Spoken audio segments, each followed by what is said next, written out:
So today we are going to talk about acceleration, specifically constant acceleration.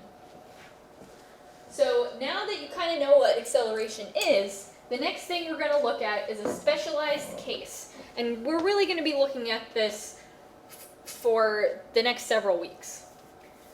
The special case is motion in a straight line with a constant change in speed. So we're going to refer to this as uniformly accelerated motion. It means the motion is accelerated and it accelerates uniformly. The acceleration does not change. The two things we need for this are the object moving in a straight line, because remember, a change in direction is a change in velocity, and we count that as acceleration. And the rate of change of velocity is constant. So if the acceleration in the very first second is 3 meters per second squared, that means the acceleration in the second also needs to be 3 meters per second squared. The acceleration cannot change. It needs to stay constant. We're going to use some basic equations we've already learned to derive 4 equations that will explain uniform accelerated motion. It's going to be really math heavy, so if you need to take a break at any point, go ahead and pause and walk away and come back. And I also encourage you to pause the slides and try and do the derivations on your own if you want to. Doing these through really helps you understand where the equations come from and helps you to understand that you could totally get here on your own given what we have already discussed. So, the very first equation we are going to derive comes from our definition of acceleration. Acceleration is equal to final velocity minus initial velocity over the time it takes to change.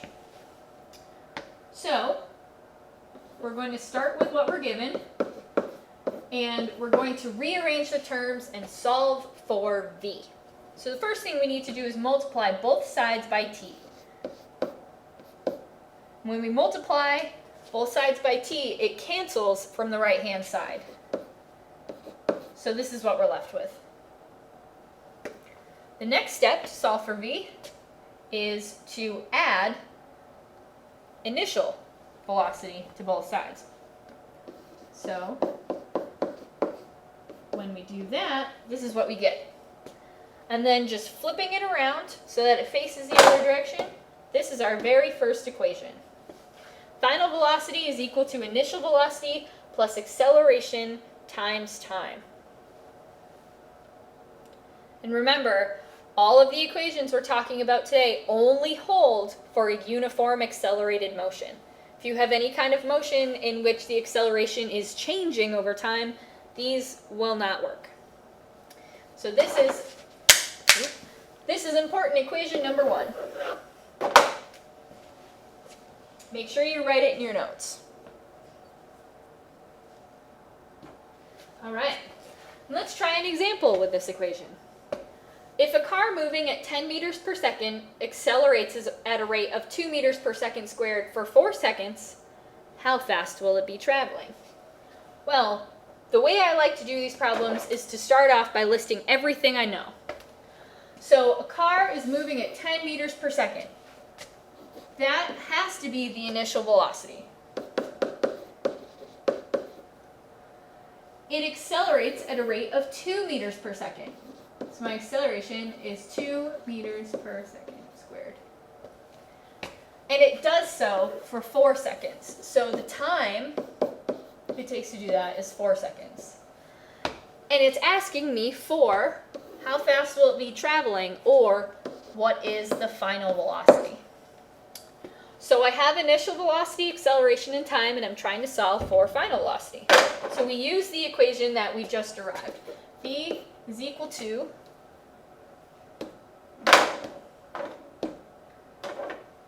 V naught plus AT. Do we know velocity? Nope, that's what we're trying to find. We do know initial velocity, that's 10 meters per second. we do know acceleration, 2 meters per second squared, and we know time, 4 seconds.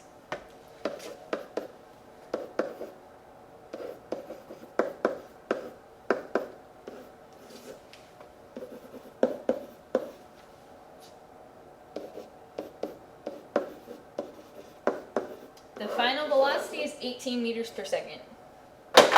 We could double check that down here. Ta-da! So whenever you're presented with a uniform accelerated motion problem, write down what you're given for variables and what you're trying to find. And if you have it all written down right here on the side of your paper, it will be a lot easier to figure out which one of these 4 very important equations you need to use. So we have the first very important equation, this guy. Let's see if we can get another one. For this next equation, we're going to find position as a function of average velocity and time. So that means we're going to end with something that is x equals, and it will have average velocity and time. So we're going to start with these 2 equations.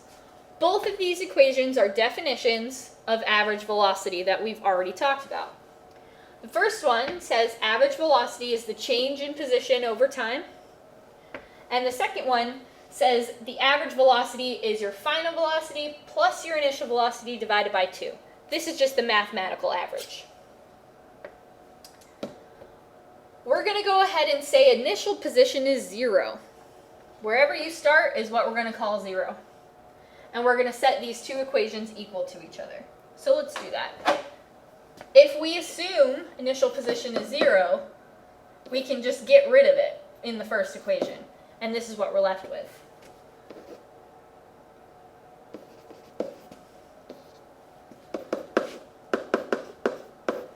And now we can set these equal to each other. Because both of these are equal to average velocity, we can go ahead and say they also equal each other. And remember, we're trying to find this equation of position as a function of average velocity and time. So we want position by itself. To do that, we're going to multiply both sides by t so that we can get position alone on the left side. So we have position is equal to velocity plus initial velocity over 2. And we had to multiply both sides by t, and that's what we end with. And this is a very important equation, number 2.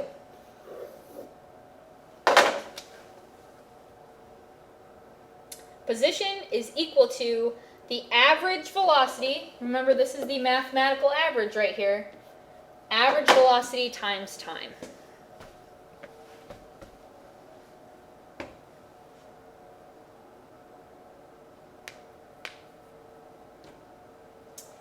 The third equation is a little bit trickier. It's finding position as a function of time when there's a constant acceleration. So the 2 equations we're going to start with are the one we just derived. And in this case, we're assuming initial position is not 0. So we need to take that into account.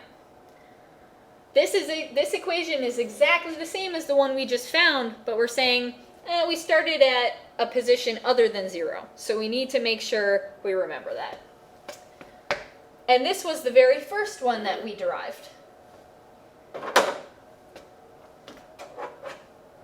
So we're going to go ahead and substitute this equation into this equation. X equals x naught plus, substituting this all in for v, v naught plus at plus v naught over 2 times t. It's pretty messy, huh? Well, that's okay.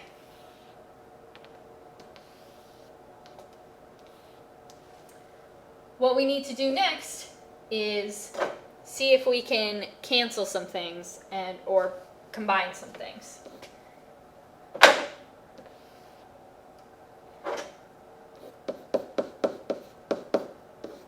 Now if you see, within these parentheses, we can combine our 2 initial velocities. So we have 2VO plus AT all over 2.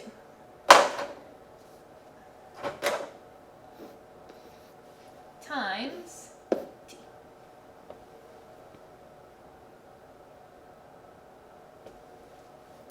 Now what we need to do is split this up within these parentheses. That's not T, it's plus. So we're going to have 2V0 over 2 times T plus AT over 2 times T. See how I did that? Each part is over 2, so I needed to carry the 2 through for both of them. And I needed to distribute the T to here and to here. So now, just simplifying this a little bit, we get x equals x naught plus v naught t, because these two 2's cancel, plus 1/2, I'm just bringing the 2 in front, at squared. Whenever you have t times t, something times itself, it's squared. So that's what we end with. This is big important equation number 3, and this is a super important equation. This is probably the most useful equation. It looks really crazy and difficult to use, but I promise it's not once you get the hang of it. If you attack any problem that you're given for uniform accelerated motion, starting with listing what you're given and what you're looking for, you will most times be able to use this equation, and the more practice you get with it, the easier these problems will become. So, just as a side note, this is a special kind of equation. If you were to graph an equation that looked like this, it would be special. Hopefully, you guys remember your algebra a little bit and knowing what these look like.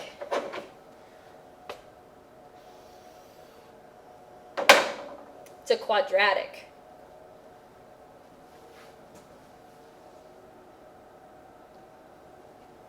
And the final equation is going to be the most math heavy. This will describe an object's motion without regard for time. So we will get some kind of equation that does not depend on time. So we begin with our last equation, and we're going to substitute this one, but only after we've solved for the time variable. So to get from here to here, all we did was solve for t. So v minus v0 equals at, subtract v naught from both sides, and then solve for t. v minus v naught, you have to divide both sides by a to get t alone, and that's what you get. That's how you get from here to here. And now we're going to take this, and we are going to substitute it in here. Tricky part is it gets substituted twice, because as you can see, there are 2 t's in this top equation.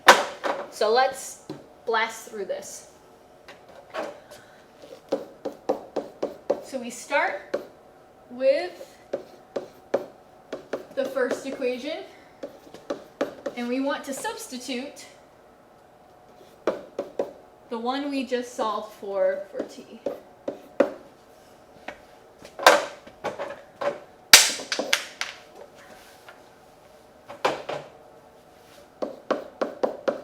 So the first part stays the same because there are no t's here.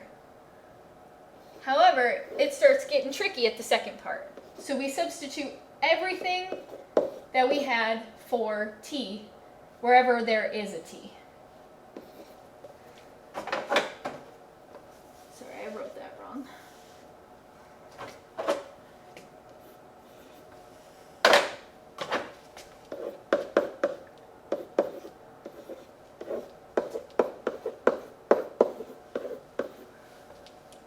Okay, so we've taken the t's and we substitute this part. First step is done. Now we need to start distributing things. So again, the first part stays the same, but then we need to distribute this V naught through here. So we end up getting V naught times V over A minus V naught squared over A, because we have a V naught times V naught, so it squares. We need to do the same thing for this part. And now this is where it gets a little tricky. Hopefully you remember how to FOIL things. First, outside, inside, last. Because that's what we're going to do here.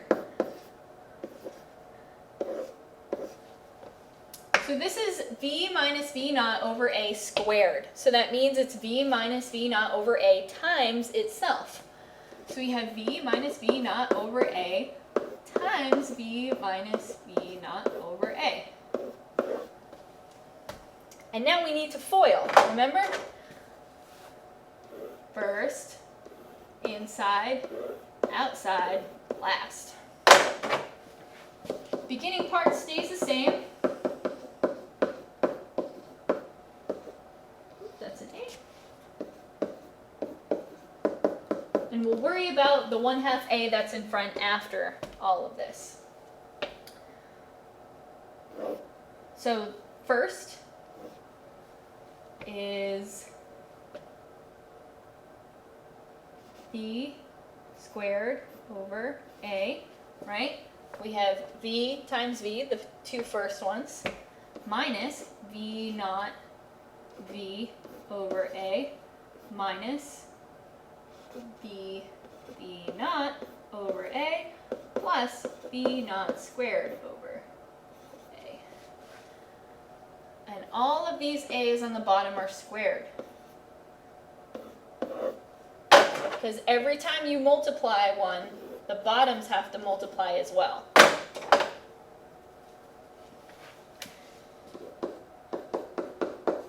So again, beginning stays the same, that's the easy part. Just copying it down. And now we can distribute this 1/2 A through each part.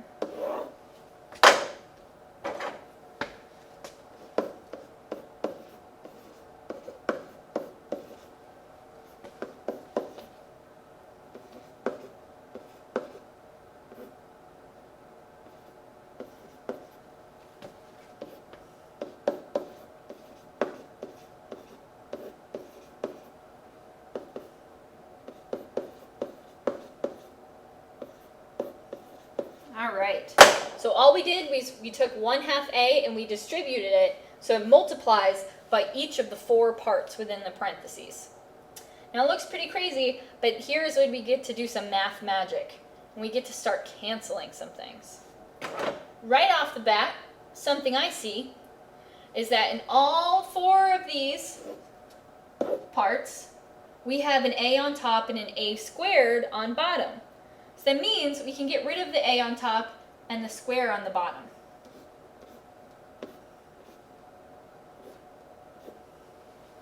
That makes it a little bit easier. So now let's rewrite that. We got rid of some of the A's, it won't be as confusing.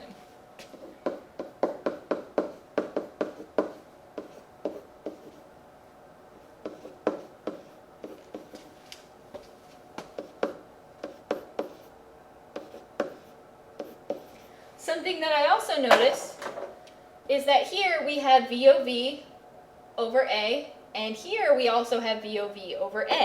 They're the same thing. We can add them together. So how many of them do we have? We have 2 of them. So it's going to be plus 2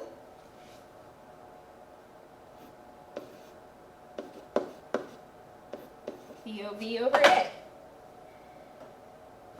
And because each of them is a half, because we have 2, that half and the 2 cancel. So we just have VOV over A.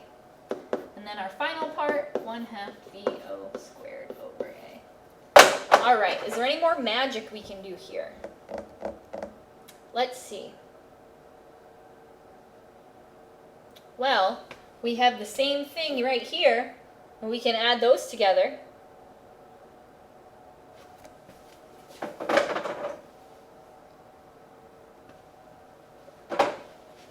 and I forgot this is a negative right here.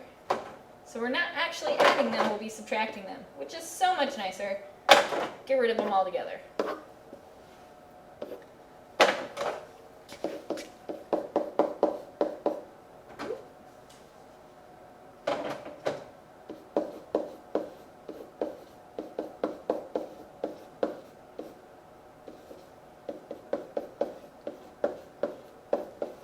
Oh, we're so close. The last thing we want to do is we want to put together like terms with our b naughts here. The only problem is the denominator in this first one is a, and the denominator in this second one is 2a because of that 1/2. So what we need to do is multiply this first one by 2 over 2. Remember, that's a totally legit move because 2 over 2 is equal to 1. And anytime you multiply something by 1, it stays the same. So, if we multiply this by 2 over 2, we should be able to combine those. So we end up with 2VO squared over 2A.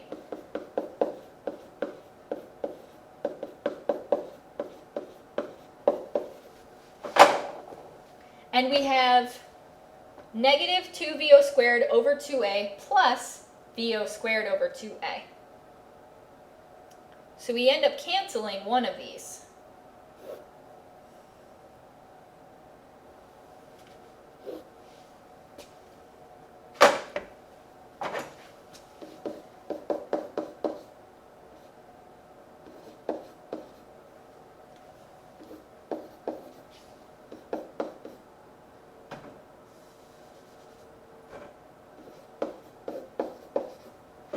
And from here on out, it's just rearranging. So now we have, let's see if I can copy it, x equals x naught minus VO squared over 2A plus V squared over 2A. Now we could leave it like this, but we're going to rearrange it for convenience. And something to notice is that already we have gotten rid of all of the times in here. We do not have any time variables, and that's why we did this. So what I'm going to do is just move the x naught over to get rid of it on one side, make it a little simpler.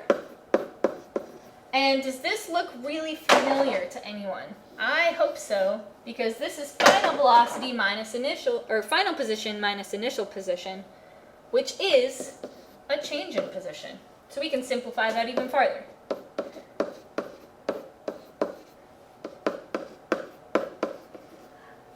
Now on the right-hand side of the equation, both of these terms have the same denominator. So we can combine them.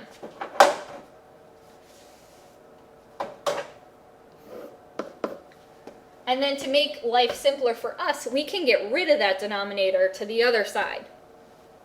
So we're going to multiply both sides by 2a. So we have 2a times delta x is equal to VO squared plus V squared. When we multiplied the right-hand side by 2a, it canceled it out. We moved it to the other side. The final step is we're going to move this initial velocity over to the other side because we don't want to deal with that negative. So we're going to put it on the other side, which means it will be positive because we have to add the V naught squared to both sides to cancel it on the right. So we will have V naught squared plus 2a delta x is equal to V squared. Whew! And I'm going to tell you now, we are done rearranging. We're happy. Although you might not be happy with all the math we just did, but this is our last very important equation. V squared equals V naught squared plus 2a times a change in x. So, that was a lot of math. But hopefully you took out the 4 very important equations from this lecture. These are posted at the front of the room above the board. They're the very first equations posted, and you need to know how to use them. So when you have a uniform accelerated motion problem, which is what these are for, uniform accelerated motion, you need to use one of these to solve for whatever the problem is asking you for. So let's do another example now that we have all four of them. So the question asks, an airplane accelerates down a runway at 3.2 meters per second squared, it's supposed to be squared, for 32.8 seconds until it finally lifts off the ground. Determine the distance traveled before takeoff. So the very first thing you want to do is write down what you're given and what you're trying to find out. So we are given airplane accelerates down a runway at 3.2 meters per second squared. So our acceleration, 3.2 meters per second squared. It says it does this for 32.8 seconds. So that is our time. Until it finally lifts off the ground. Determine the distance traveled before the takeoff. We want to know distance. And when it's asked distance, what it's really asking for is your change in position. So we know acceleration, we know time, and we want to solve for displacement. Can we do that with any of these? Well, here's displacement. We know acceleration. Oh, but we don't know velocity, so we can't use this one. This one has time, but it doesn't have acceleration, so we don't want to use this one. We know acceleration and time, but we still don't know final velocity. That was not given to us. And this one doesn't even have distance in it, which is what we're trying to solve for. So that one's out. This one, I think, is our best bet, but it still has a velocity in here. And we weren't given any velocities. The trick is, you need to read between the lines. An airplane accelerates down a runway at 3.2 meters per second, blah, blah, blah. Airplanes usually start accelerating from rest, right? They don't move a little bit and then accelerate. So we're going to go ahead and assume the initial velocity is 0. Anytime you have a problem like this and you feel like you're missing pieces, go ahead and take a look back and see what you can set to 0. In this case, it's totally legitimate to set our initial velocity to 0. In most cases, it's also legit to set your initial position to 0, because initial position is really just wherever you want it to be. So now we have final position and initial position. So this will give us our distance, our change in position. We know initial velocity because we're going to call it 0. We know time. We know acceleration. So we can use this equation. So x equals x naught plus v naught t plus 1/2 at squared. All right, we want to solve for distance. So let's go ahead and rearrange this. We'll bring this guy over to the left-hand side to give us x minus x naught, which is our change in position, or our distance. And this is now equal to initial velocity times time plus 1/2 acceleration times time squared. Now we can go ahead and start plugging in numbers. We're trying to solve for change in position, or distance. Our initial velocity we are going to call 0. And time is 32.8 seconds. Plus 1/2. Acceleration is 3.2 meters per second squared times 32.8 seconds, all squared. This whole part goes to 0 because anything multiplied by 0 is just equal to 0. So the change in position is equal to 1/2 times 3.2 times 32.8 seconds squared. Okay, and when you plug that into your calculator, you discover that the distance it travels is 1,721. What is distance measured in? Meters. So that's an example of how you would use one of these equations. For your homework, go ahead and answer these following questions. They're all uniform accelerated motion problems, so you'll need to write down what you're given and what you need to find out, figure out which equation to use, and then solve. Go ahead and make sure you write out all of your work and be ready to hand it in the next time that we see you.